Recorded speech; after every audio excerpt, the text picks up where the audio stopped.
Good evening. I'd like to welcome everyone to this evening's panel discussion entitled The Journey to 50 Years Through the Director's Lens. My name is Jill Urban-Carr, and I'm the Regional Manager for the Americas for Spatial and I was the project director when we implemented the Land Information System here at the Department of Lands and Surveys. I will be hosting and moderating this evening's discussion, and as such, it's with great pleasure that I get to introduce our distinguished panel of past and current directors. So I'm going to cheat and look at my list to get everybody's name right. So first we have Cecil Niles. He was the Director of Lands and Surveys from 1978 to 1986 and is currently the Managing Director of Can Engineering Limited here in Anguilla. And then we have Mr. Gifford Connor. He was the Director of Lands and Surveys twice, from 1987 to 1994, and then again in 96 to 2013. He's currently the Managing Director of Anguilla Property Services. Then we have Mr. Cleveland Richards. He served as the Deputy Director of Lands and Surveys from 1996 to 2005, and is currently the Managing Director of RADS here in Anguilla. And last but not least, Mr. Jason Hodge, Director of Lands and Surveys from 2014 to today. So welcome, gentlemen. So glad you could be here with us this evening. Thank you. So we're going to have some conversation really about where Lands and Surveys started and kind of all the steps that came about to get us to where we are today. And really looking just for an open dialogue with everyone and see what we can learn about the history of the Department of Lands and Surveys.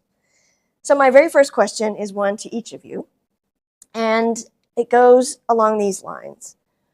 It's really two parts. What were your biggest challenges when you were the director? What did you face that you found especially challenging during your tenure? And as part of that, what new challenges do you think Anguilla will be facing in the coming years as it pertains to land administration? And this could be anything around property valuations, land registration, surveying. It's up to you. So, Cecil, would you mind starting us off? What were some of your biggest challenges when you were the director? Getting people to understand what the whole system is about. There were a lot of disputes over land. Some people with big education even argued over 6 inches. And this was a difficulty. So we had a lot of problems trying to get people to understand that we need to move on, we need to update, we need to move on. And to put aside the petty differences, particularly family. There were more disputes amongst family than amongst strangers. And that was a challenge for us. Yeah, for sure. How about you, sir? Actually, Mr. Niles said most of it, and I faced a similar situation picking up directorship back in 1987.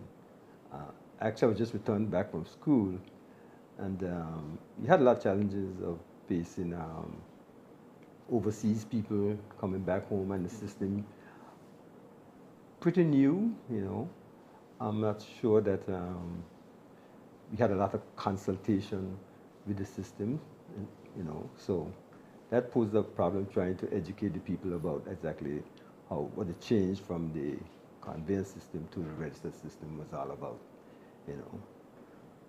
So that was my main challenges facing going forward. Is there a part 2 to the question? Oh, we can come back. I'll come back to Just part 2. move it over with the first part. So, Cleve, how about you? What big challenges do you recall? I wasn't actually a director, I was a deputy under Mr. Connor. But some of the challenges it was the mid stages of the growth of the department. Some of the challenges was more staffing because the department itself did not directly control the staff. It was controlled by the public administration. So you find there's always a shortage of staff trying to implement the goals that we wanted. Good, thanks. And currently? How about you? Any challenges in your day-to-day? Well,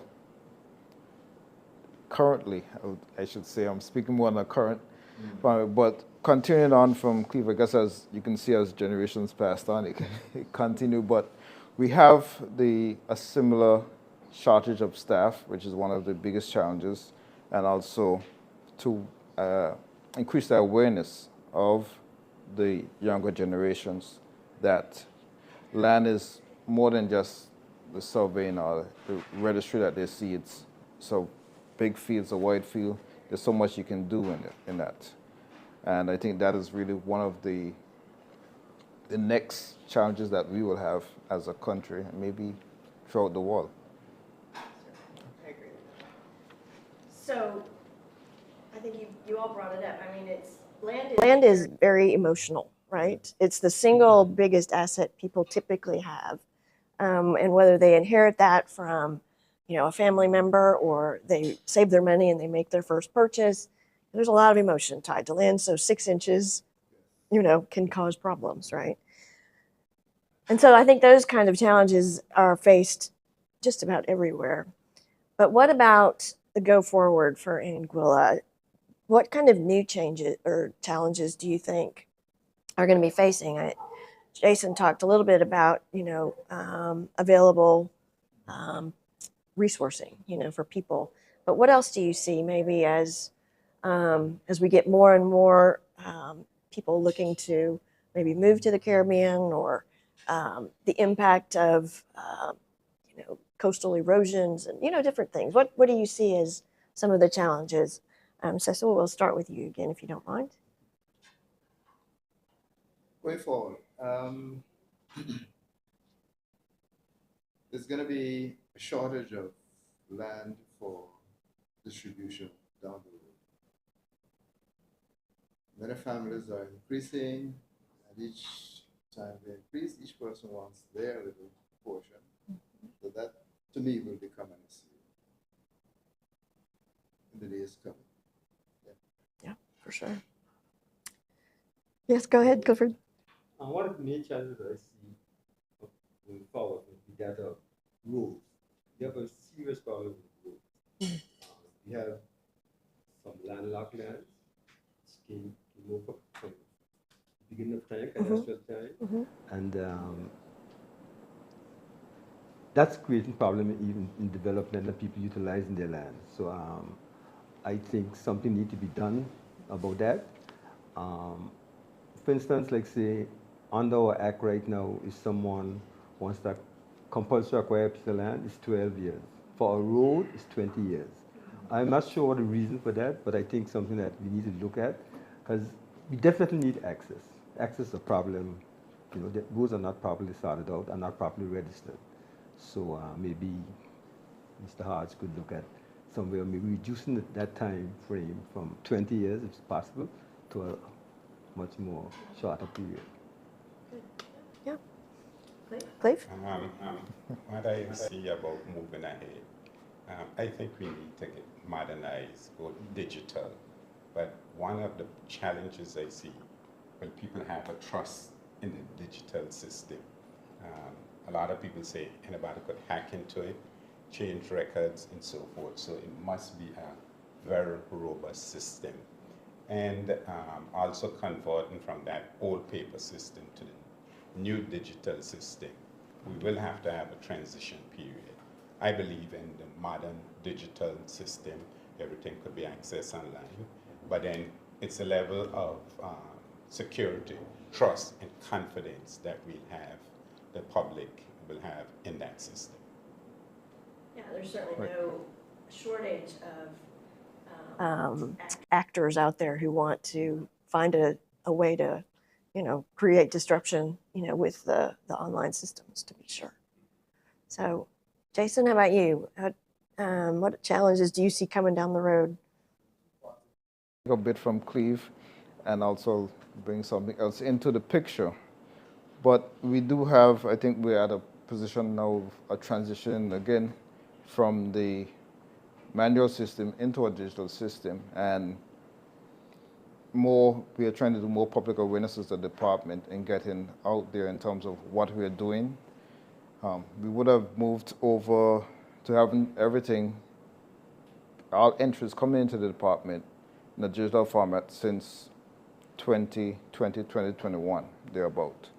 However, we're not ready to move or put on the switch to go live, but we're in this period in which we need to do our data analysis before moving to the public. And of course, they'll be coming with outreach, public awareness, etc. But one of the challenges I think that Anguilla probably face in the near future is more or less the sustainable development of our infrastructure and the changing landscape, coastal erosions. There's more climate change events taking place, so that will definitely put a lot of pressure in terms of on the property market and also what happens around in terms of how us as a department and government react to property. I just want to go back to Gifford's point about access. It's a real plea for me that it's so difficult to get access to parcels. In Anguilla, I think many people, they set aside an area for access and they don't really mind how it's used. Perhaps the system, starting at planning, makes it more complicated than it needs to be. Mhm. I want to address the access thing also.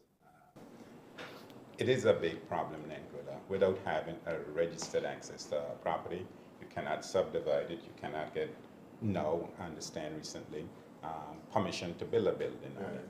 And I think we need to find a way around it. I think we need to have new legislation introduced that all right-of-ways that exist for a certain time, they are deemed to be public right-of-ways.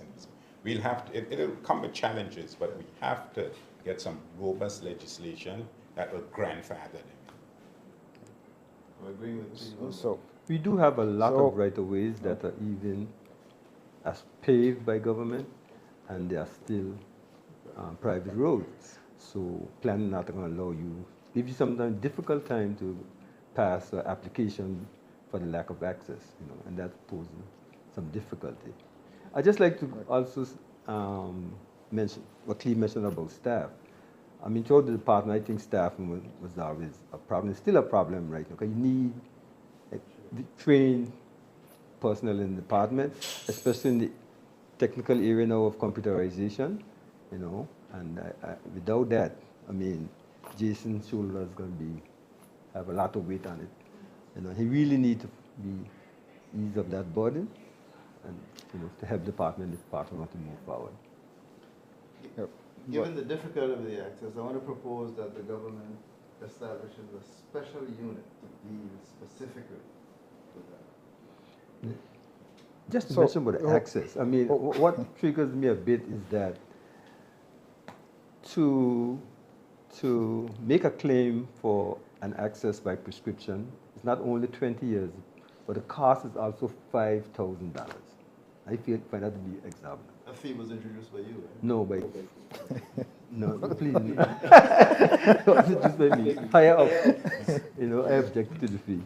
Yeah, the problem too with that fee is it's really- every person who wants to get an interest in that has to pay a fee. $5,000. I think I'm thinking after 2 or 3 people, it should be just deemed public access.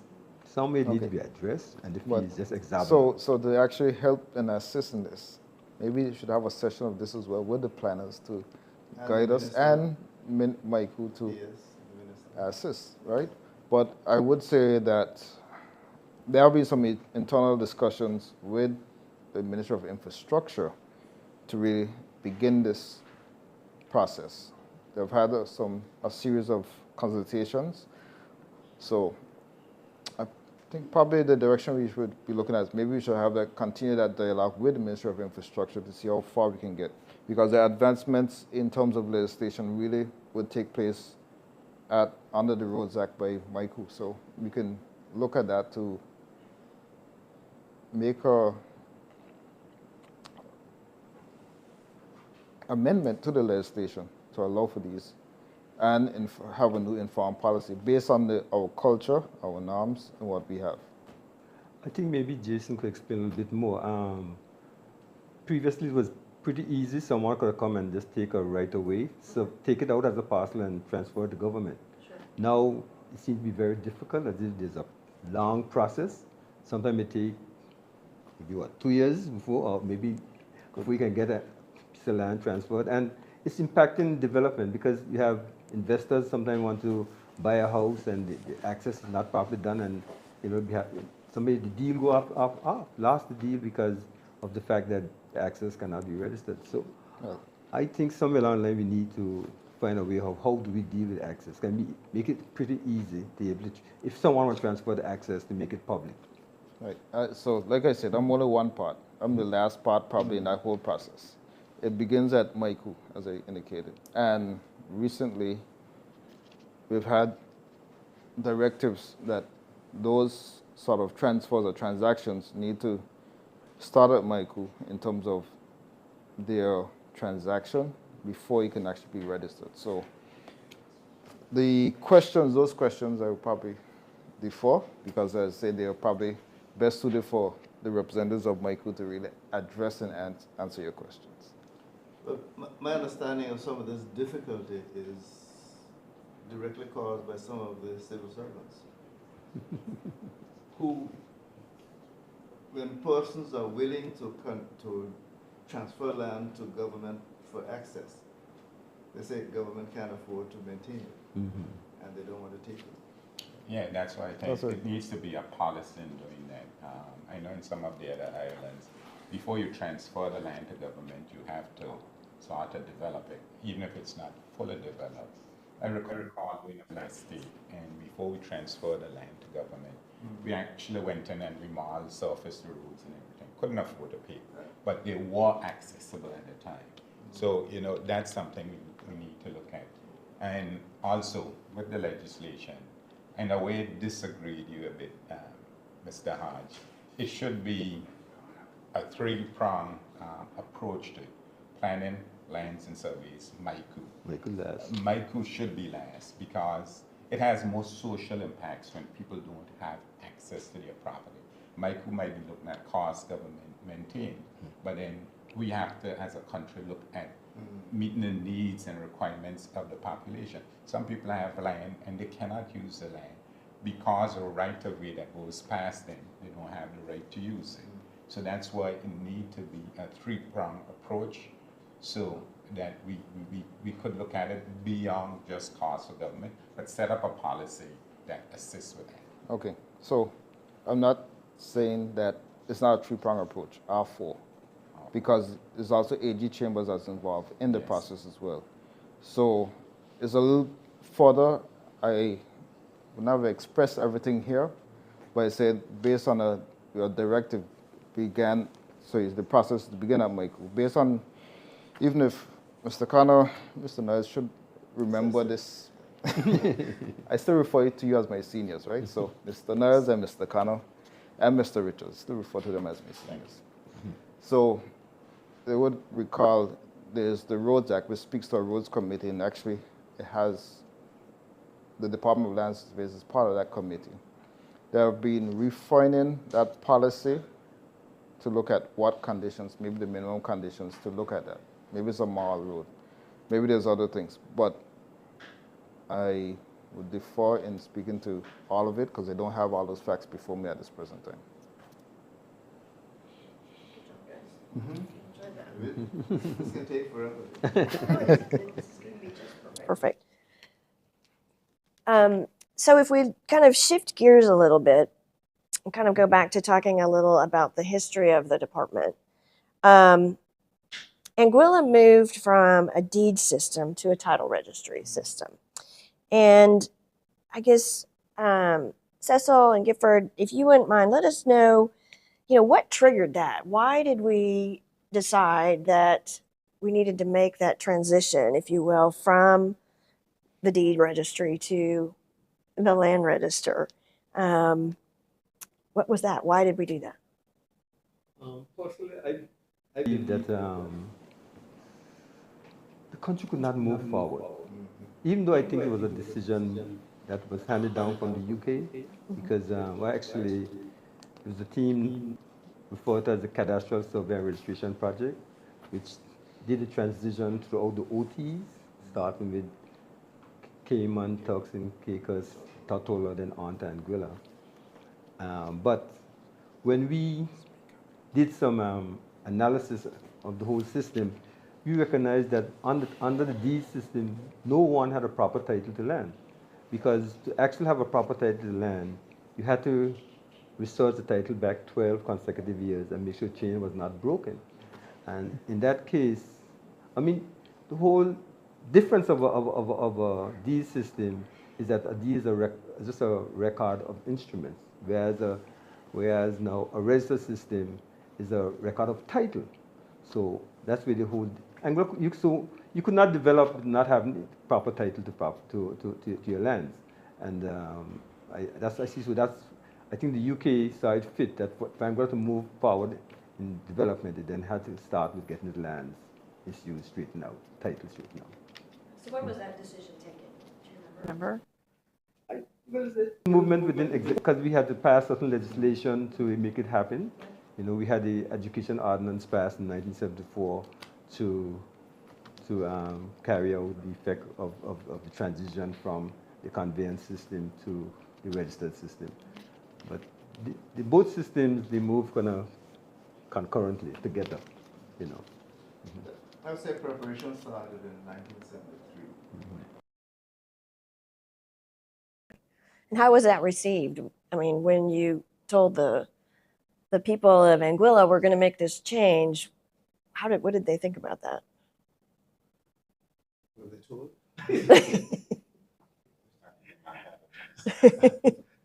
I don't have a choice, but up to now you have those for and those against. Up to now, you know, people say it's not the best. Personally, I think it was the best thing happened to Anguilla. Some people say not. You know, but most countries right now are trying to move in the direction that we have gone through.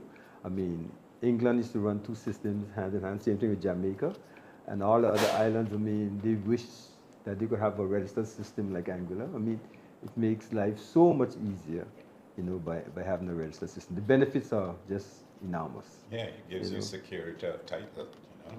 So then people will be willing to invest in land, but they're not worried about the title. It goes back to the system we have, the torrent system, which has, you know, the three principles. So based on that, people could more trust the system, and therefore it carries up your land values. Yeah. Greater sense of confidence in the market. And we've seen that, as we say, we're here celebrating 50 years of land registry. That would not have been possible if it was not for the dedication, the confidence in having such a system in place to move forward. So with the deed system we had, I think deeds were recorded here and in St. Kitts. And I think there was a difficulty accessing some of those deeds in St. Kitts. Plus, to get a deed, most people needed to employ a lawyer, which was a cost to many persons who couldn't afford it. There were no formal or registered land surveyors in Anguilla, so the deeds were drawn up strictly with words, without a map, a plan to indicate exactly what was happening. So it could be there was a lot of chaos in those days. Some lands were sold 2 and 3 times. That's true. You had a lot of duplication of deeds when you came up, yeah. you know, we all know these. One of the real strengths of the registry system is the auditability, right? You can see exactly what kind of activity has taken place throughout the entire chain of title. And I think that's a real benefit. Jason, you were going to say something. See throughout the history of the world, you see deeds going back in the Bible to Abraham time, and we continued going straight. So it's always been that chain entitled to show, proving the heirs, etc., moving on. So it's one that throughout the world is needed to show title through ownership to the particular parcel or land in cases, and that continues to create the confidence in the market so you can use, transact, various investment. We have seen throughout the years, education, just basic housing, shelter, etc. So that's why. Your property actually is an investment, and you know, most people use property in several ways as collateral to get financing. And with a deed system, and you have to prepare a deed of charge. I mean, those bundles of paper, land surveyors never had room to be able to house those amount of paperwork when it comes to deeds of charge and that kind of thing, you know. So Going back a bit to what he said about you see the history on a title page. I think Anguilla has a good system. I remember Mr. Khan and I went over to St. Lucia to look at their system. There's something I didn't like about their system. When a land register is full, they say it's spent and you remove it from the book. I thought that's not good. You don't see the transparency. It should stay there, and our system does that. Nothing is removed, everything is there, so you can trace it all the way through. we create additional books. So Yes. Good. So, what kind of legislative reform did you guys have to put through to make that transition from the deed system to the registry system? Was it a legal legislative modification, or was it really more of a regulatory shift? actually, we operated before on the Conveyance Act. We had a Conveyance Act which was part of St. Kitts and Nevis and Anguilla. I think a lot of it was handed down from the UK too. Then the education ordinance, that did the transition from the conveyance system into the registered system. You know, but both of those acts almost came in side by side concurrently because they had to, as we do a section, I try to move it over into the registered system. So it was kind of hectic because it had a lot of, say, like few disputes, and you had a lot of cases going on because we had the education officer on island he's come in, sometimes have the hearings of the disputes, and so make the settlements and that kind of thing. Then, if you want, you can appeal to the High Court of View against the education officer if you so desire. You know, but it at least is able to move the process forward. You know. So you bring up an interesting point. Do you think that as a result of the move, if you will, to the land registry approach, that we're seeing fewer cases in the courts on land disputes, or do you have a sense of that? Yeah, right now. I think we have exhaust most of the outstanding land disputes. I think it's just about, you know, so you do have, what kind of cases go forward now, maybe boundaries? I don't think. You still have a few where they're unadministered estates. You know, Right. when they hand down Right. generation after generation, Right. they get so distorted that lots of them end up in the court. Yes. But I think We- what she was getting at was we enacted the adjudication, Yeah, right. which dealt with the survey and Create of parcels and adjudication of the what's parcel. it, right? Then there was the Land Surveyors Act and the Registered Land Act. Right. So Right. those were the changes. So, setting up the Department of Lands and Surveys. How did you guys go about making that happen? All right, Gifford, you're in the hot seat again. I was in school. It was pretty simple. Let's say that it's simple to why I say that because it was a transition. Actually, we had, like I said, the cadastral survey registration project, and so during that process, Mr. Niles was identified to go away and study to come back to head of the department. So quickly after, maybe a year and a half, he went off to school. 1975 to be exact. 97, right. So a year he was out of there, and then actually they chose me to be the draftsman. So I drew most of the maps, you know, and then I just went over from cadastral on to the Department of Lands and Surveys. Then we had a director came in from overseas. At the time, the land registry, the land registry was under the court. So the magistrate just signed the registers off, Then we got a director came over from the UK, and then we brought all under one roof, and continue to grow from there. Then we hire 1 or 2 more staff, continue to grow from there. It was not. Here we are today. There was that surveyor that carried over from the cadastral survey. Yes, Little Joseph, yes, that's That true. acted as Yeah, registrar. right, for some time too. Yeah, yeah. So you all, the Department of Lands and Surveys, on day one, did they do the land registry, the surveys, and the valuation all on day one, or did that kind of evolve as the department matured? Actually, we had very limited surveyors on the island at the time, maybe 2 that I could recall from memory. So the department used to get involved in some private work, and then eventually that phased out, and now it's all done by private surveyors, So that's how the process developed. Yes, that's Well, right. with, I was going to say, and why did with, Private surveyor.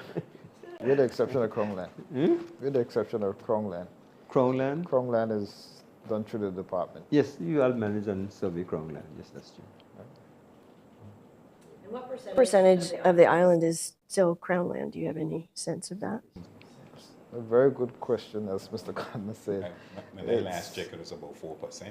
No, I think No, it's more than that. More than that. the government had a It's policy that about- would not going to alienate more than 5% of the island. Maybe Mr. Ash could speak to that. No, but that's Crown No, land. that's How different. much That's is- Oh, different. no, yeah, Crown land. I know, but the That's Crown different. land. Crongland is, I would say it's about, let me check, somewhere between 10 and 12%, thereabouts. That's including ponds and that Yeah. sort of Okay, thing. maybe. Yeah, including ponds. There's the public roads as well. Oh, Public roads are there's- not recorded. No, southern roads, because Oh. the roads haven't been, some of the roads haven't been transferred Okay. as public. So when I say Crown lands, that includes They're part of the our, roads. la- our last count. Those lands are registered to government of Anguilla, not Crown. Yeah. Yeah. No, Okay. no, No, no, Red Crown. no, the Red Crown. Well, there are some But it's lands still possible. registered to government of Anguilla. No, Not, Yes, no, well, not there's that, some to Crown. no. all lands All are lands registered to come to Crown. They don't the register Crown? to government. No. It's Crown is the, Is the government and the Government- Crown the same people? No. no. It's Because you different. have government land, like to say certain land of government's land, they are not public lands. Crown lands are not definitely really public lands, No, they're not. So it's. But Crown, because the government, based on our constitution, I think Crown would be, based on our constitution, Crown would be the, UK. yeah, the UK. We're under the government, under the sovereignty of the UK. So our lands would be vested in the Crown, but it's done through the government of Anguilla. Okay. Alrighty. So who are kind of some of the external, if you will, stakeholders or supporters, or maybe still are, of the Department of Lands and Surveys, and getting that kind of set up? We really kind of had 2 phases, right? We had when we were in the deeds phase, and then we had when we were in the registry phase. So who were some of the, I guess, key stakeholders or key supporters that were really driving that that effort, in support of the department? Definitely going to be the banks. I mean, BDD BDD. in Barbados, the British Development. Oh, Okay. it's the division. Yeah, they give a lot of finance. Who did? Yeah. The British overseas. British Development Division in the Caribbean, Yeah. Oh, okay. in Barbados. And they support us with certain instruments and so too. As far as I could. Yeah. And how about the locally, as you were kind of building the department, who were your, I guess, biggest supporters, or who saw the benefits as quickly and kind of got behind the ideas? Obviously, you didn't have a lot of on-island surveyors, but how about the legal community or the financial community? Were they particularly supportive of this effort, or was it everybody was kind of a wait and see sort of mode? I wouldn't have been there during that stage, but when I came in, I saw investors from overseas, the banks, they were some of the drivers. So with a good, robust system, they had faith in their collateral, their interest in the property.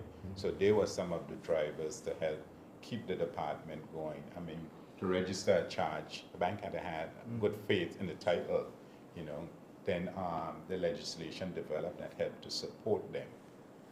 And title is easily marketable and transferable, so that's what helped investors' confidence, you know. Yeah, because I think we're all aware about a secure title, and you can leverage that in a mortgage situation. That's a benefit to the individual property owner, but then the banks can bundle those mortgages and sell them on the secondary market, and it's a huge benefit to them if they've got a bundle, if you will, of titles that are considered reliable and secure, right? So yeah, no, I just was curious if you had any really strong external stakeholders that were, you know, obviously keen on getting the department up and running and make sure it's sustaining, you know, its efforts. How about today, Jason? Any standouts who are just Street gentlemen as well. They have to drive us as well. But it's all efforts really all around. We can see the investment side is also, as I say, our banks, our realtors, our surveyors, valuers. Those are all driving forces to it as now, and our lawyers as well. And the need for having more accurate and up-to-date information at our fingertips is also one of those, which is external factors as well. When we look around the world and these other organizations, we see that as one of the driving forces to keep current and also to keep our populace satisfied and confident that we will be able to continue this system in the future. Yeah, and I think to continue, I think we go back to, we need to have the proper staffing. Department of Lands and Surveys need to have proper LIS systems. So when we, as the private surveyors, going to get information, surveyors, valuers, etc., as we need to be able to get that information almost immediately. Sometimes, because of staffing problems, we try to be patient. You know, if we understand, we want to put on pressure on Jay's shoulder. So sometimes you may have to wait a week to get information because there isn't the required staff. So staffing is something that's important. We as the stakeholders, we almost represent the people who want the property valuations, they want their land surveyed. So they're always in a hurry, they need it. If it's not done quickly, they lose interest, or they lose maybe a deal that they had because it's not turned around quickly. We also have an issue with data because from an investment perspective, rents and leases, under the Act, once a lease is 2 years or more, it should be registered. I don't think that is adhered to, and so leases are more kept privately, and we don't have that information. It's hard to make a proper informed decision in terms of values of investment properties. You know, so if we could get more, you know, access to enforcement of leases that should be registered, must be registered, and a more data in terms of rents and that kind of thing, what's happening in Ireland, could be very useful. Good. That's a good point. And also from the private sector, I guess this could be championed a bit more on that side as well, because over the last few years, we've also tried to inform the public of the need to do such, but also, besides just hearing our voice as a department or from government, maybe it's also a voice that can be echoed from the private sector. So, especially from the legal profession who drafts a lot of those leases. Yeah. Need some coming together that we could have this information harnessed and utilized in the proper way. So, as Mr. Richards Cleve pointed out earlier, one of the challenges we have as a department would be staffing. So overall, for us to make a system work, it's not just the individuals at the department, our government, is also our other stakeholders. So we all come together for a common good. We can achieve such, and achieve a better system to enhance everybody's lives at the end of the day. Yeah, for sure. And things like you're talking, the leases or, long-term rentals or, whatever those things would be. I mean, at the end of the day, we're talking about revenue to the government, and the loss of that revenue is a lost opportunity, right? And it's, land is really the biggest asset for individuals, but it also is for the government. And those income streams are what drive, effective services, right, in the government. And so, yeah, I mean, your point, I think, is really solid. How are you even going to know there's a long-term lease out there if it's not being registered through the lawyer that's doing the drafting or, whatever the scenario is, right? And so, yeah, I think it is if you will, a community of the land stakeholders and a responsibility there to come together and really bring that into the light, if you will, and make it a benefit for everybody. And I suggest that the penalty for unregistered lease maybe should be enshrined in the law. So I would say what we have here tonight is a champion. Mr. Connor could champion part of this. So he's in the middle, he could champion this part of it. Because usually you need a community champion. I think Mr. Connor is up for that part. No, but it's a issue. No, it is, and it's like people that they don't pay their property taxes for whatever reason. It's missed revenue for the citizens. Ultimately, it prevents the new roads getting paved or the playground getting put in, or all of those things, and that's why if you're playing the part, if you will, in the land business, whether it's your personal property or business, you've got to you got to participate fully, not just on the part you like. So, well, good. So let's talk a little bit about, this is for everybody, especially, but let's talk a little bit about the field surveying and the adjudication and all of the activities that kind of go on with that and have gone on over the years. And we've got I would say quite a continuum of technology from the time you all were directors to where we are today. So just talk a little bit about how has that field survey and that adjudication effort really kind of evolved, and where are we? Where did we come from, and where are we? What's happening and what has happened? What kind of adventures have we had in the field, if you will? From my perspective, I've known we've gone through 3 phases. We had chain surveying, then we had total station surveying, now GPS surveying.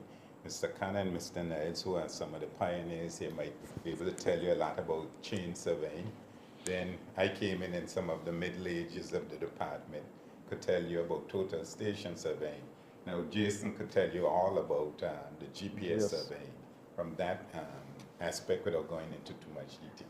Actually, it's a bit more primitive than that, because during the conveyance system, and when the surveyors come off, so-called surveyors, not technical, come off from saying it, they just do something called throwing the stick. Yes, that's where they start out land. They have a stick, whether it is 10 feet long, throwing the rod. Yes. It's a better rod, throwing the rod. So they throw the rod and they go from there. So most of our lands during the conveyance system, that's where it was done, by throwing the rod. So was it recorded then as how many rods it was, or how was it recorded? I don't think a deed ever mentioned it was always separate. When they throw the rod, they put on a marker for you, so you know where your land is marked, and that is X amount of. They give it a size, and then to vary maybe an acre. When you actually survey maybe an acre and a half, something. So a lot of land that people claim to be an acre, some maybe a lot more because of the throwing of the rod system. That's during the cadastral survey. So the deed might say an acre and much more. We found out a lot of that. But when the cadastral survey began in 1974, we did a lot of chain surveying. Yes. We walk down the street, And at right angles, we take a distance to the corner of a building, etc. as well. We did photogrammetric surveying too. You know, because we did a lot of photo points from, because we did aerial photography for the islands. You could pick up a photo point, you use that, and you, so we had walls print out, and you know, could deal with setting out. So for those though that are watching, explain what a change survey is. What does that mean? It's just a rule laid out along the road. It was what, And 6 take to 6 feet offsets was from the it. train, and you took offsets to the boundaries of building Buildings. corners, right? Then when the cadastral survey came in, it was a quick and dirty method because they were in a hurry to get a map showing all the Parcels of land. parcels, the demarcation of the Land parcels, parcels, to calculate an area and to ascribe an ownership. So it's quick and dirty. yeah. And they used the Tape, compass tape and compass. and a tape. They didn't tape, which had issues because when you pull it out, it could sag and your distance could be Something like off. off. And the compass, when you think you are observing a bearing at a particular instance, if you're observing close to metallic objects, it could be thrown out. Now, Mr. Khan was a classic, and he developed, he just nicked it. Yeah, if you go back to a lot of the cadastral records, you're going to see GIC. Mr. Khan No, was no, searching no, for He it. just no, nicked it. what they Let me did- explain what Mr. Khan. We would be observing a boundary, and his observation rod was short. He would call, "Give me a boost." By that he meant put the rod up in the air. Now, he wasn't sure whether the rod was directly over the point. And then he went one step further. He said he took his observations on a stone thrown up in the air. It was fun again, but if I know, to be honest, during cadastral, you know, I established yes, because I used to move pretty fast. Yes. And so the possible. So they wanted just to use me to start a section. They take me out and get the section started, get it going. So I used to end up walking every other day because while in the field and the surveyor demarcating the boundaries, I'm right behind him picking them up. So the next day I had nothing to do, you know. So I used to go in the office and learn to draw, you know. But it was very, very interesting. You know, Yeah, I enjoyed that's it. why with that system You has gotta be some innovative. inaccuracies. So that's why we don't have, it give you a general boundary. The Just to give you an the idea of system your was parcel. based, the basis behind the system was maintain your boundary markers. That's right. So that was trying to emphasize, so they put down, even if you doing cadastral, I mean, they had serious heavy markers placed down, because the emphasis on a general system is to maintain your boundary features, you know. I mean, like, in a lot of other countries like Jamaica, St. Kitts, they have something called Dividing Fences Act, which means that you must put a fence, which can be a minimum fence. Normally in those countries, it's a galvanized fence. If you want a more elaborate fence, then you pay for it. But the neighbor is responsible for half of a galvanized fence. And some of that in Anguilla, we could get rid of a lot of disputes. We have some legislation emphasizing that can't work, right? Can't work. No, we don't want to see no galvanized fences actually, but we need to emphasize more that to maintain your boundary features, encourage people to fence their land as much as they can and get rid of the other problems. You know. What about the era of total station? What does that mean? Well, just to mention also cadastral, Mr. Nisen, even though we do tape and compass survey, Mr. Nisen still will go do a check of a T2 or T1 survey to tie in to make sure that if the error we still can maintain there's no swing adjustments. So it was still pretty good, pretty good. Yeah, the era of the total station is when you got some more accuracy. Where you could get a bearing and a distance that's a lot more accurate. That's now when we start to get our surveys defined to the nearest 100th of a foot, whereas cadastral was doing to the nearest foot. So that gives us some more accurate measurements. And you find in some cases you'd go out and survey a piece of land that's recorded as 10 acres, but with total station, you get 9.83 acres. I had one case where I surveyed the bounds as they are. The lady said, go and find the rest of my land. I say, that's what's within your bounds. Even though the title says 10 acres, it's the same identical bounds, measured more accurately. Jason? So, Yeah, I was no, go saying, ahead. in that regard, the cadastral system, they rounded They rounded areas. them, right. They're rounding up. They never coded areas to a decimal Decimal, or seconds. no. Well, I think even when you look at the compounding methods, there were probably three methods, and then Yeah. they rounded the tree, the average, the mean. Quick and dirty system. But it's interesting, you know, you talk about this general boundary approach, and you know, the reality is we're seeing a lot of that actually being promoted in other countries, you know, like in Africa and some other places, just so they can get something to identify people's approximate allocations, right? And so it's not all bad. I mean, it does serve a very important preliminary purpose, just to get something identified and recorded, right? So Jason, talk about, what is GPS? Is this a thing on our phones and in our car? Or what is this GPS thing? This is that strange thing we look at in the sky. But we have advanced. I think during Mr. Connell's tenure as well, we would have gotten the first GPS for the department sometime in 2008 or 2009. And we have actually advanced, continuing to advance in those fashions. We've also now used drone surveys and the GIS as well to help in those areas. So what Mr. Connell referred to, and Mr. Nez referred to photogrammetry, we also have the drone surveying taking place now as well. But to go back to your point of GPS, now that is a further advancement from the total station. Now going on to the millimeters, that gives a better accuracy, and it almost moves to a point of almost having a fixed boundary. Right? So moving much further along. But we do see the need for such accuracies, especially maybe not in Anguilla, but on the outside market. We look at train systems, airports. Well, we have our airport that's currently going to be under development or expansion quite soon. So that precision will come in there as well. Like I mentioned, it's probably somewhere between 3 and 5 millimeters accuracy. So the department recently implemented a continuously operating reference station. Talk about that. What is that? Why? Right. So that is a core system. So it's a continuous operating reference system, the abbreviation, CORS.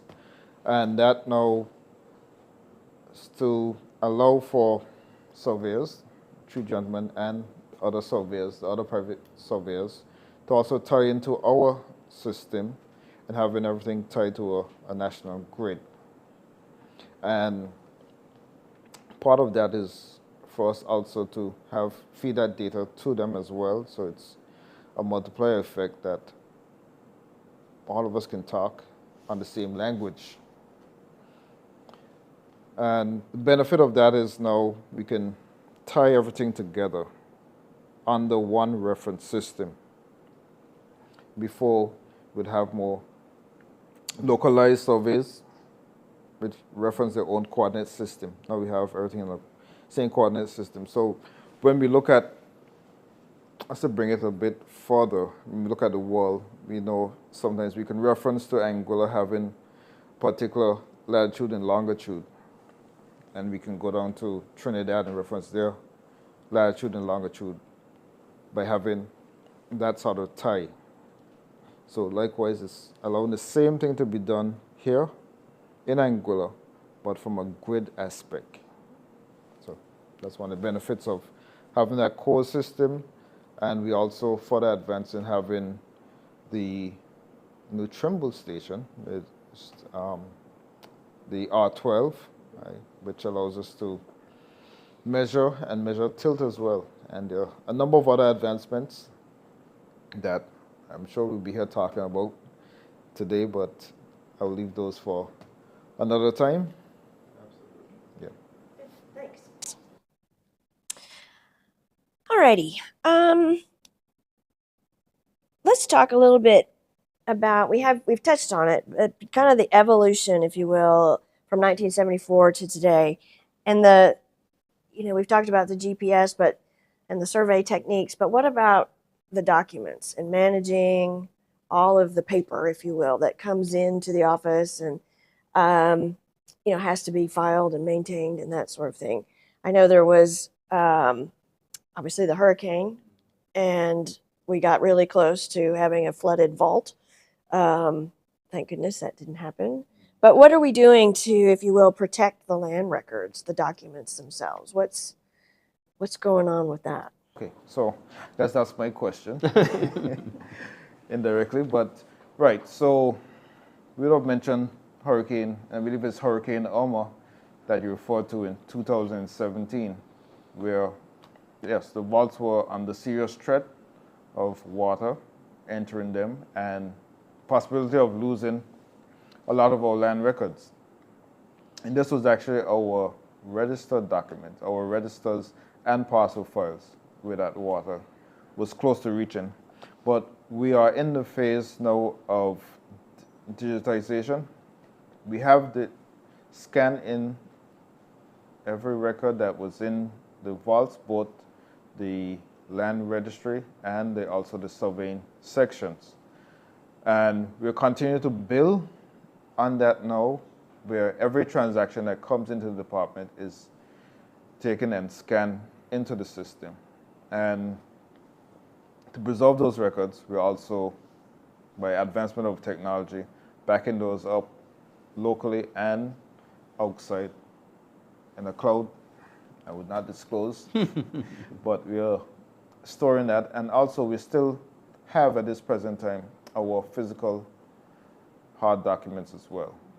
So it's a duplication of effort, but we are trying to maintain the confidence, as you mentioned earlier, in the system. And also for us to do our quality checks to ensure that those files or those transactions are preserved in the best manner. Because after a time, as we know, paper gets exhausted. We can't do anything further with it. Or we continue to, for instance, books, we have to continue to buy binders or registers for those transactions. And yes, lands and surveys, the building has been there from probably the 80s, late 80s, 90s. 85. Okay. That's as old as me, almost. Right, and it's only so much you can fit into a room. After such, you have to expand. So there's that need. So physical space is one element that comes in, as well as the human resources. And if I move to the surveying aspect of it in terms of the cartography, we use pens. Those pens now become obsolete because it's hard to source. And again, we're working on a map sheet, and that map sheet now becomes exhausted as well. So the digital aspect helps us to back up all those records and continue with that sequence. So those are some advancements that we have currently undertaken, and hopefully in the near future, very near, we'll be able to continue to roll out that system. And I think tomorrow we're also going to have a small demo of the system or what we have been able to achieve so far with certain improvements, and also the input of our stakeholders is critical. So we're going to have the demo session with some of our stakeholders tomorrow to show what we have achieved, and where we're aiming to go in the near future. Yeah, good. Well, and I know there's some exciting stuff to see tomorrow, for sure. I'm interested in the near future. I want to sit downstairs and access all this information. Yes. Sure. There's There's an online component. There is an online component. I know this for sure. So I guess my next questions are kind of a departure from the history, if you will, discussion.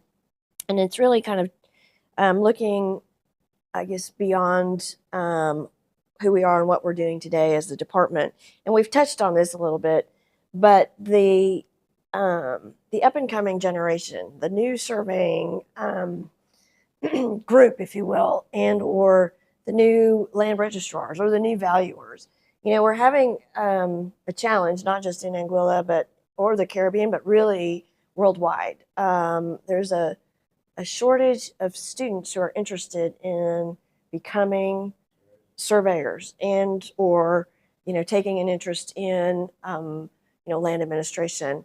Certainly, there's interest in the GIS specifically, but there's a reticence really to even want to go in the field, and we're seeing just a really hard time getting students to see what the survey profession is all about, especially.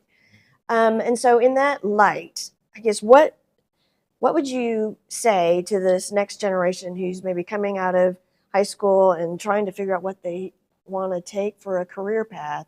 How would you give them, I guess, sage wisdom, encouragement, whatever you want to call it, to come and really embrace the whole land administration, if you will, career, but maybe even specifically the surveying profession? And that's something I'd like. All right. So, who? Um, Shall I go? Okay. As I said, You go? I think we have to convince them first that surveying can be done indoors. Yeah, and show them that surveying is beyond going in the bush, as they say. It's You know, than that, right? it's a lot. What I say to a lot of youngsters, surveying job is you get to walk in the office, you get to go in the field. So you're not stuck in any one place. Yeah. You get to use all the modern technology. You get to see about everywhere on the island. So there's lots of advantages in there. But I think Careers Day, Jason, is what we need to promote, not just the department, but along with all the private surveyors, stakeholders. Even the lawyers could be involved to show students what's involved in this profession. It's wider, it's more diverse. Totally agree. Yeah. Occasionally, when I pick up a youngster, if I can't get any to stay and be trained, they get highly interested in the GPS. You see how the GPS work, the position fixing, how you could take that and transform it into a subdivision plan, then go back out and peg out the design on the ground. They get interested, but then for some reason they don't want to stay. I mean, they prefer maybe to go in a job where they spend more time, maybe even working at the hotels, rather than pursuing a career in land surveying. So I totally agree with what you're saying as well, Mr. Richards. And that is one area that I think is critical for us as a country to really focus on. We do see that the surveying aspect is almost like a dying aspect, but it needs to be revitalized to capture those younger ones. It's far beyond just going out in the bush. And you have advancements in terms of the laser scanners doing more or less mapping rooms now. And using that whole mindset as well. If you can map a room, you can now go to many places beyond just Anguilla as well, because you can now go into movie acting where you have to map rooms, or just using the total station for Olympics and those different activities. They're using total stations. So you can be there to observe the fastest runner. Once in a lifetime, you get to see those distance jump. Yeah, exactly. So it's so wide, and there's so much you can actually achieve from it, having it as a profession, and it helps you to be, I would say, as a better rounded person, and it touches every aspect of our lives, regardless of where you are in life. And taking that as well a little further, the need for this surveying, because we also go now into looking at the same drones. We're now able to control some of those drones and fly them and map the surface. You can now develop a digital terrain model. You can see it in 3D, which we in Anguilla have not really seen. But we as a department, we're moving to that era, and within the next couple of months, we will be able to showcase some of those advancements based on the new imagery that we just acquired. So there's that 3D aspect. There's many controls. You can now look at cut and fill without going in the field in some instances, just to verify. So there's so many aspects to it, and I'm just touching on the surveying because I can go on as well in terms of registry and also from the real estate valuation standpoint as well. I mean, valuations of wide field also, and when we look at the real estate industry, that is one of the driving forces to such. Where you're able now to look at investment on a home, you can now capitalize on such, make it into a growing income for yourself, your family, and sustain you beyond, and creating a legacy. You know, I was speaking to a lawyer quite recently, and she asked me, "What you always do? Put down bonds there and there, the concrete here and there?" I say, "Well, how do we know where to put those bonds? Where do you get the information from?" I told her I can do a sun arbs, I can do a moon arbs. I said, but they are too close. I said, what actually think that where do you think we observe? She was baffled, you know. I said, well, you know, all our observations come based on the North Star.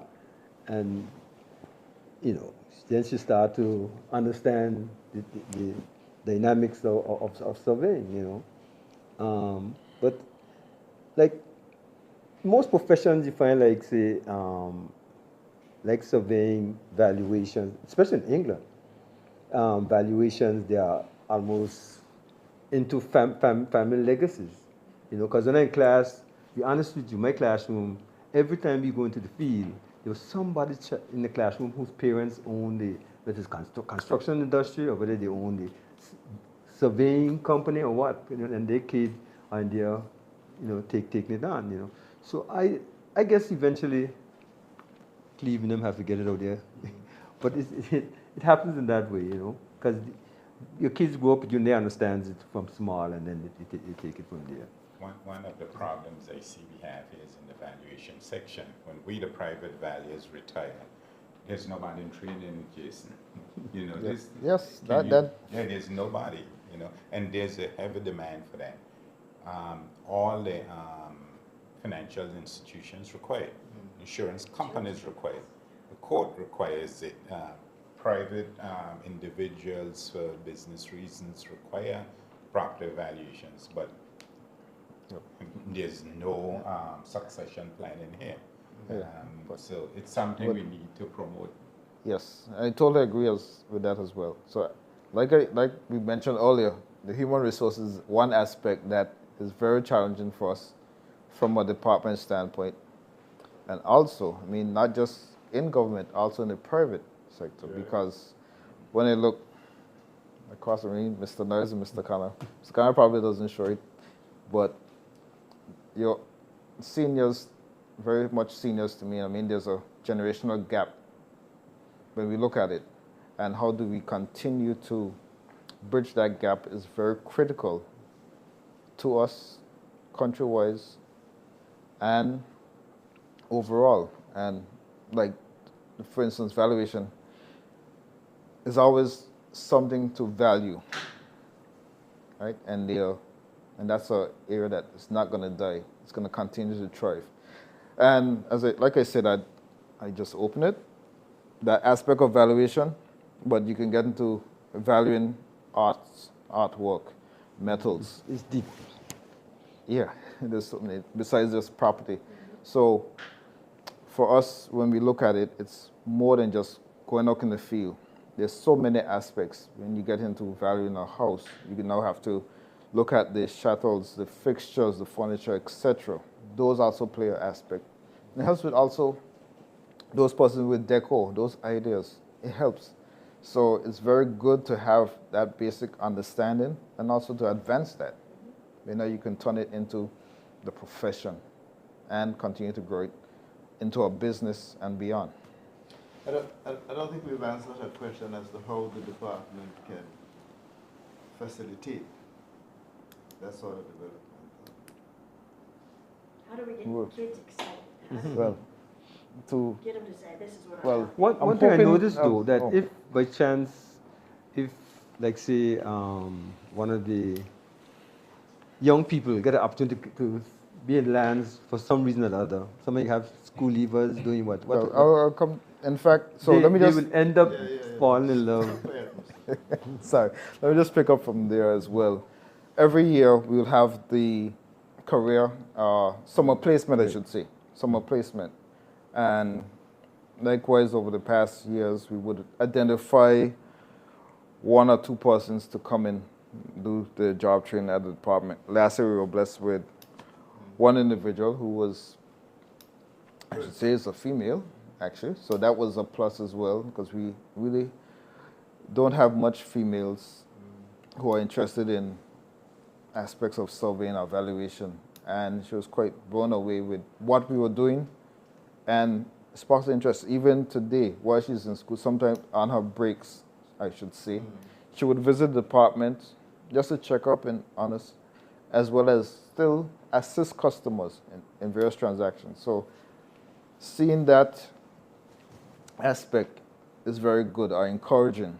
So hopefully we can continue, even via this medium, to continue to speak and get that public awareness out there of it's not just what you see or what you have perceived it to be. It's far beyond that. So to answer your question, one, public awareness.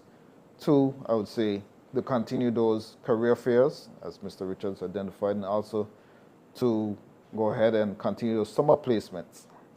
And also for us to maybe do sessions like this podcast, where the younger ones could come as well and be the audience. So those are all aspects we can look at. And we can showcase some of the features that we have in land to them that will enthuse them to go into this field. Well, not too sure if it fully addresses your question, but hopefully those are. Yeah, but I think it's a good point. Yeah, because I think you look at the surveying profession, you look at land administration broadly. I mean, you said it. It touches so many different sectors. It isn't just about land. Well, that's a great place to start. But you can look at just kind of like what I do. My background was in GIS, and I took some surveying classes. And I've been to 85 countries talking about land administration and helping, figure out how would we need to do survey, things like that. So, if you've got kind of an itch to go see other places, there's lots of opportunity there. But GPS and survey technologies are used in construction, in rail, in agriculture, in obviously land and real estate, and and so it's so diverse that you're not just actually going into a very, very narrow field. We'd love to have everybody stay in land, but there's other opportunities, and there's ways, to really look at some of the high tech that's out there, the augmented reality and machine learning and, AI, and how all those things are kind of really coming into force as it pertains to, obviously, valuation and surveying and land registry and all of those particular aspects that are, of course, important to the department. So, yeah, Cecil. We can get you practical aspects. Actually, put you in the field so you can show. Good. I'd be glad to. You mentioned the land administration side of things. You get more into the registry, you see that field as well. And I think we have our upcoming conference from the World Bank in which we will look at those aspects. So that as well helps to inform where we are or where we're going in the next level. And those challenges in terms of what we face from population in terms of prescription, those type of things come up in those fashions that you can help those who may be less fortunate, the poor, those type of situations or scenarios will come up, and that helps us to have informed decision. Because, in fact, I should say, there was the whole move by FIG to have Cadastro 2014. which is more or less advancing our system to a digital format. We slowly see that it didn't happen in 2014, but we slowly see that happening throughout the world today in order to show guarantee title. So it's more secure because of the various elements. Paper, the destruction of such can be lost through fire, natural disaster, etc. I mean, we have had the call here in Anguilla since implementation of the LIS from a number of our Caribbean islands. We had Jamaica that reached out to us. St. Martin is actually currently undergoing a stage of implementation. I think St. Vincent is also there. Barbados is also looking at it. So those are at least 4 or 5 I can name out from the top of my head today. So those advancements are being seen throughout the world and here in the Caribbean.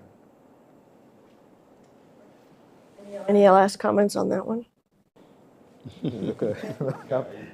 Well, you set it up nicely for me, Jason, because my next question is, a lot of your sister countries here in the Caribbean are at various stages of modernizing their land administration. Some further along than others, but everybody's got work in progress, right?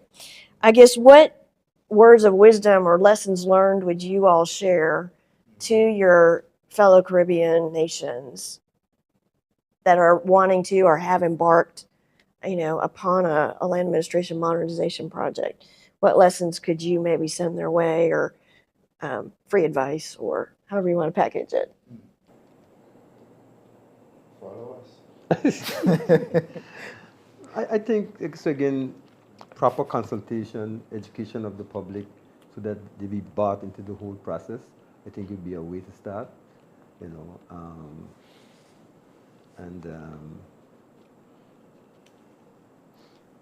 then Follow us. Yeah. then follow us. I would also say it's also not just the public, but also having the buy-in of staff as well, because the drivers there in terms of any growth in systems is also to have your backing of your staff and that support, because you want to take forward a system that everyone can understand. So it's not just preached from one person, but multiple persons why this is being advanced. And it comes with, of course, the public awareness, the campaigning, and a champion like Mr. Connor to go out there and do some of these stuff that he's talking about. So it's a win-win. It's a win-win for everyone. So I think those are some of the takeaways I would say, because it's not just done by one hand, it's done by two, and they can clap. And to pull in those strengths, to move in the systems, a system ahead. And also there will be certain flaws, and you can look at the challenges, but what ways they become with solutions to overcome these, and what are the best lessons learned in these cases. Because it's nothing, pretty much I would say it's nothing new to any of us, but it's how we would now react and implement improvements to such.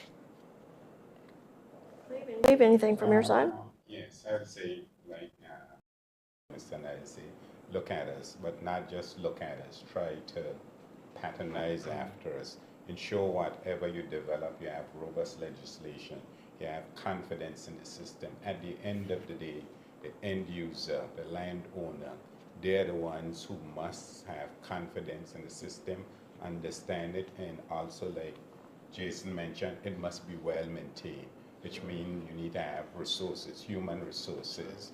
You need to have the modern technology, and then you need to have a way to generate incomes to maintain the systems. Sustainability is absolutely critical. Yeah. Or your investment dollar is. All out there, places like Singapore, Australia, they are very much involved in property. At the cutting edge. I had the opportunity 2 weeks ago to do a webinar from Singapore, and it was on ESG, environmental, social, and governance, which now they are pushing very hard from RICS and international evaluation standards to have that as part of your evaluation. What is actually saying that from an environmental standpoint, climate change and the new, like say, renewables, like lighting fixtures, all those things. If you're saying make a building more efficient, then that should come out into your valuation. And also governance, how are you designing your buildings to meet the various handicaps and that kind of thing. You know, very, very important. But they are the cutting edge moving forward. And so also in Australia. I mean, they have like two organizations in Australia that manage the whole property system. And you have to be accredited to them. And there are online courses that you have to stay on top of. So once you get into it, there's no end to it. You just start to become part of it. Cleveland might mention the ethics course that we did with the RICS just shortly. I mean, it's something that just stays with you, resonates with you as you go on, as a professional, realize what it's all about. Yes, like you say, when you're dealing with land, the persons who administer land, they must understand ethics. Without being ethical in what you do, the public won't have no trust in you. Right. You have to ensure that you maintain their records, and not that like you're going to be biased to somebody or somebody else. You have to be very ethical. So that's the way you will, gain the trust in the public that you who manage the systems are the ones who are going to manage it in a fair manner. When I finished training in Jamaica, honestly, I felt like I was in the army. The guys just come across, I made enough nice experience there. They was very militant about surveying, And that's the way I felt, look at the army. Well, yeah, I remember when I actually did the same course Mr. Kana did. One of the things our lecturers used to say, surveyors have to get it right. They say doctors bury their errors, surveyors must correct theirs.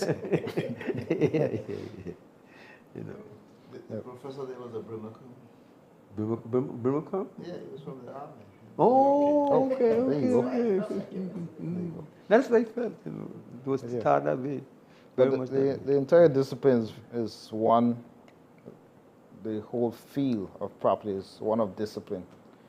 And that is something that we maintain in having that. And goes forth, as I mentioned earlier, goes forth not just in this field, but even in our personal lives, we see those elements acting out, which we have our obligation to society at the end of the day to do such and to continue that confidence as Clive has spoken about over. Yeah, I think when people can know that they can go and do a transaction on their land, whatever that is, a buy, a sell, a transfer, a split, and that no matter who they talk to in the office, the result is going to be the same. They're going to have that standard and that consistency, and it doesn't matter if you're at the main office or a satellite office, the process is the same, the price is the same, and I think that's where a lot of that repeatability factor really brings confidence. So I think you guys are spot on there. Cecil, did you want to add anything? Not at this point. Okay. So my last question is really, where do we go from here? We've accomplished a lot over the 50-year tenure, if you will, of the department. But what's next? What do we need to be thinking about? What do we have coming, like the online portal? But what else do we need to maybe start working on, thinking about, bringing people together to talk about? What's next? Cecil, give it. The resources in Anguilla are limited. And we talk about lands and surveys, physical planning department, micro. They need to be more collaboration and coming together with those departments in order to harness and maximize the benefits from the system. Keyword in Mr. Nice is collaboration. I think there need to be more collaboration within the stakeholders. Yeah. where we need to bring real estate agents, planners, everybody onto one vision, um, so that you could take property. Because property is an indicator. There's so much various indicators that can tell you where your country, your economy is at. But those need to be able to reach the right places. Not maybe some hidden somewhere in a book or something like that. So there need to be that awareness and some way of harnessing that and coming together and ensuring that we maximize the potential and people know what your property is about. I mean, it's sometimes the biggest investment that one will make through a lifetime, and it's important to understand it. I think we need to look at the risk related to our land system. About a year or two back, I was having a chat with a young gentleman, and one of the things he was talking about, which I wasn't aware, there's a virtual system where titles are sold over our land in a virtual system in Anguilla. And I'm like, really? And I understood that we are about to have legislation approved. I don't know if you're aware of that, Jason. Knowledge you mean? Yeah, Explain but them. it's something that I'm saying. We in the real estate need to be aware of this virtual estate that exists over real property. That's a threat to real estate title. So it is something, I haven't heard about the legislation, but sometimes legislations are passed that we in the real estate industry are not aware of. Like when the Legal Professions Act was amended. Unfortunately, it was done without consultation of the persons in real estate. But that act was amended that impacted on the act that we operate under. It actually said only a registered lawyer could deal with a land document. We as the surveyors dealt with it for years. And all of a sudden, one day a lawyer can call me. If you prepare a land transfer, you could be taken to court and charged $25,000. You turn to him. Are you aware of that amendment? No. So we have to look at those threats that are going to impact on the system. So that's why I'm thinking the Registered Land Act need to be robust enough to say no other act shall override this act without this act being repealed. Or an amendment made to this act.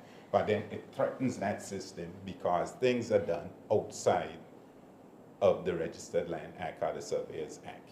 So that's, secondly, what I'd like to see us do is where our whole land surveying and land registration system is streamlined. Like, we don't need to walk into the Department of Lands and Surveys anymore.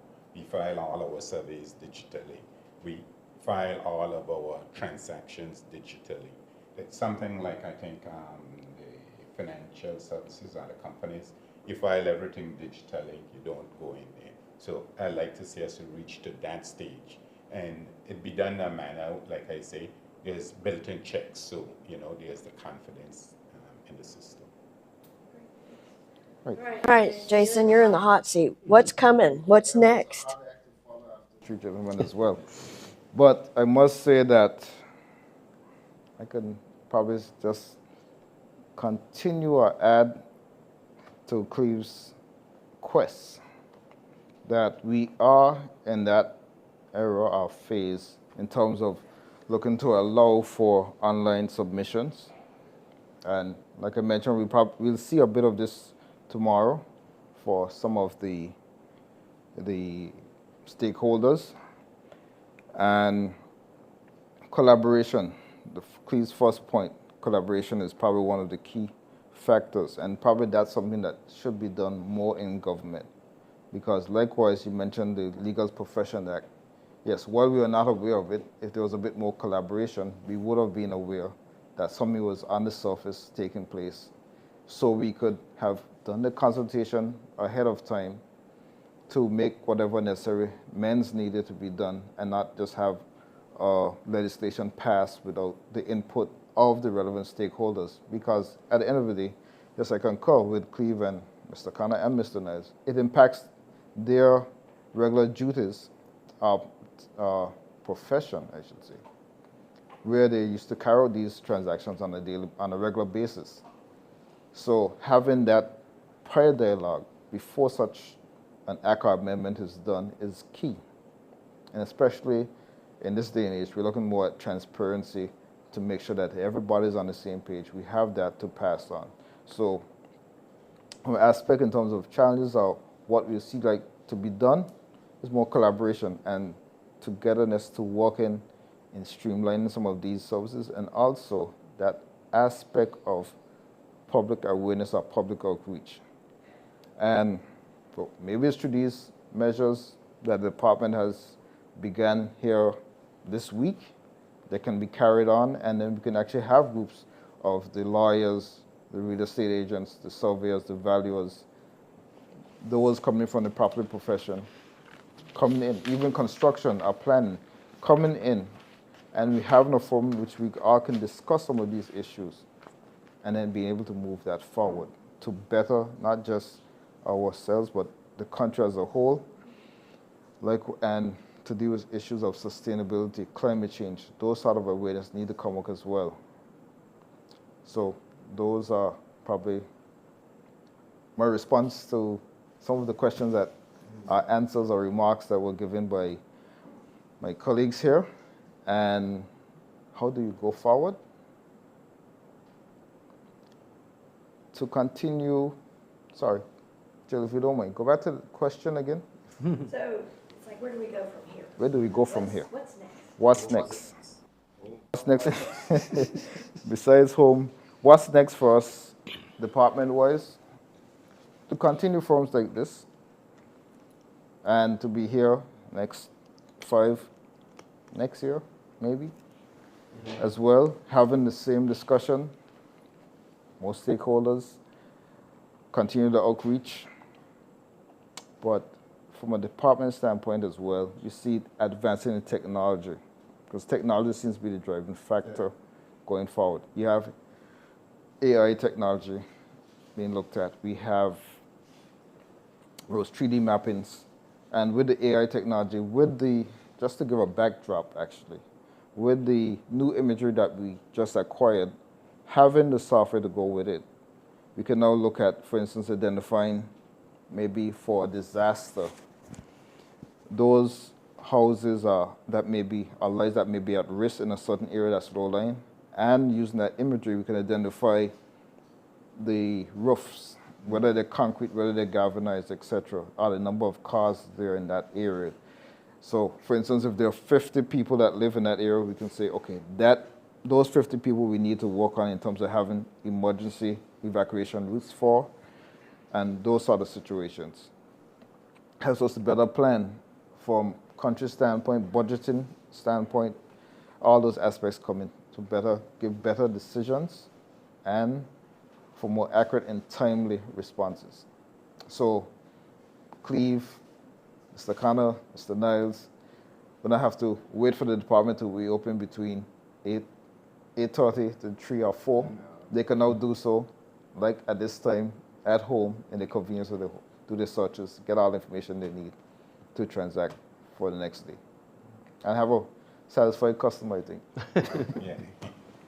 Because it ultimately comes down to delivering service, right, to the citizen, to the investor, but really to the citizen of Anguilla. And you guys have a very public-facing office. You interact with a lot of people, if not everybody, at some level.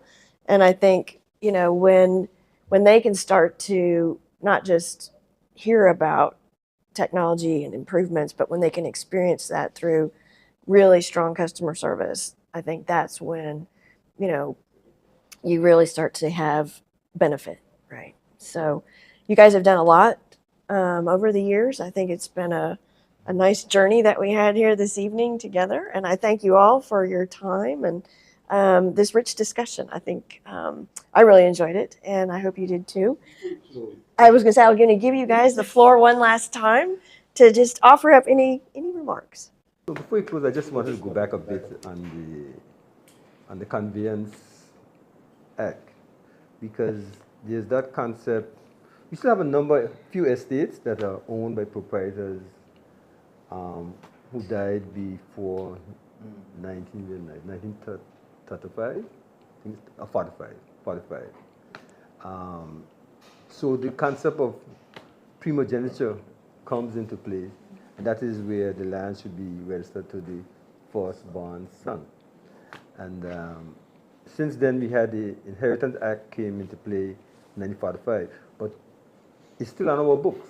I mean, I know the UK repealed it, and I think it's something that we should think about. I don't know whether you agree it should happen, or continue, it should be on our books, or it should be repealed. Something that Mr. Hart should think about. No problem. And that's done. No problem. We can look at it. As I said, I'm open to having that discussion, not just myself as a department, but also stakeholders in terms of moving that forward. Okay, I suggest that the registrar picks it up. Not a problem. Cecil? Sorry. Last comments from you? We have an advocate for that. I think Jason's points about were my point about collaboration, and I was speaking specifically to amongst the government agencies. There's too much individualism. Each person wants their own territory, and for a small island, Too much territory. too much. Where there are common factors, and the guys from Public Works drive up and they see a problem related to land, they don't touch it. It has to come back to land and surveys. And duplication of effort, I think we should find a way to minimize It's a cost. That's cost, yes. It's a cost. That's my big thing.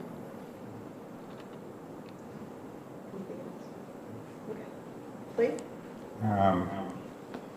I look forward to greater collaboration with the Department of Lands and Surveys. We tend to collaborate a lot, but sometimes I feel the department could draw on some of the private surveyors. Aware of where we experience a lot of live situations, what's happening. We get a feel of how the landowner is thinking, so we could help to update and amend the systems to suit what the demand out there is. So it's something that I'm thinking we need to have more meetings between surveyors and the department so that we could, keep things going. Like, for example, the development of the LIS, I don't think we had much input in it, which I thought we could have had a bit more input. So things like that, we will get a demo again. I think we didn't have one. But out here, we should be able to say, okay, these are the outputs we wish to see. And based on that, Mr. Hard may be saying, these inputs we would like you to give us. Richard is correct, because I think they need more recognition that of their key stakeholders, especially us, because the data at land surveys that they really put out there to the public comes from us. We want to create data and pass it on to you, but there's still not that, understanding, like collaboration, at least, together, I think it's important, that's very important. Yeah, I'm not putting the blame on the director, it goes back, staffing, No, but even this existing staff should recognize that our input in that we are there to give them our professional best guidance no matter what, Agreed. So Jason, you've gotten So- sage wisdom here on the couch. What are your big it's not too takeaways? often, I should say this, the first, it's not too often I get these three gentlemen out at the same time to have such a discussion. So permit me, if I can, to tell them thanks for actually being here and to join us on this podcast. I mean, it's something that, like I mentioned, the department, we are trying to do a bit more public awareness. So that aspect in terms of having your knowledge input here, it's not just for us as a department, but it's for also the public and those as well to gain that knowledge. And we're not leaving you out in any way. We're also trying to incorporate you into this to gather that cooperation, that family, as we always told, that is part of us. So it's not a matter of us not, as a department, not really always hearing your opinion sometimes, but it's a matter of how fast or how quick we could react. Limited staff sometimes is a challenge, and also the many moving parts. As we know, we live in a society that's almost like a microwave society. At the fingertips, we need it now. Right, Mr. Connor? Sure. Yes. He's always at us quick. So Mr. Niles has transitioned from, Mr. Connor has transitioned from being quick in the field to being quick to coming by us at the department. For instance, when I was Director of Land Service, we had the declaration sheet behind the farms. It was written some other different format. Mr. Niles came across and he said, remember, Mr. Niles, you told me how to be? I made it change instantly. It makes sense. Boom. I hold up for it. Right. It's just a declaration, but like I need to put in like more. I said, there are many other moving parts we get to. And input is taken and understood. And maybe at this forum as well, we can now formally as well continue those surveyor meetings that we need to have on a regular basis and get that committed together so we can actually advance some of these. Besides just coming to the office, we can now have it documented, take it forward policy-wise, because we have more, as you say, we need to have more collaboration. There are other stakeholders that also the department needs to inform about these changes. I agree. Yeah. I'll tell you one easy and simple way to get us back together. Maybe you can bring Jill back. Jill, we want to thank you for being a great moderator tonight. I leave a lot of thanking. That's behind myself and the panel. I guess Mr. Jason says some other words of thanks, but it was a pleasure to have you. It's my pleasure to be Okay, here. you can go. No, you have to take it from there. And just to remember, the tea box is always available. Thank you. So he said general thank you. So To the once whole- again, host and moderator, if you permit me, if you may, we'd like to thank you as well for coming all the way from the U.S. to be here with us to facilitate and join in this podcast. And we look forward to you coming back as well, the next one. Maybe by that time you'll actually have your Anguilla status. So Yeah, we're working on I that. support that. Right, so thanks. Great. Thanks And, again. absolute pleasure. So it doesn't mean not only just coming back, but out of the discussion, some guidance. Yeah, I will capture some of the comments that we made, and I'll send them to Jason. And then hopefully there'll be some starting points for especially the collaboration aspect. But yes, I will definitely do that. So, well, I would say happy anniversary to all of you. Congratulations. 50 years is quite the accomplishment. So well done all. So I guess on that note, we'll call it a night. Thank you. Thank you.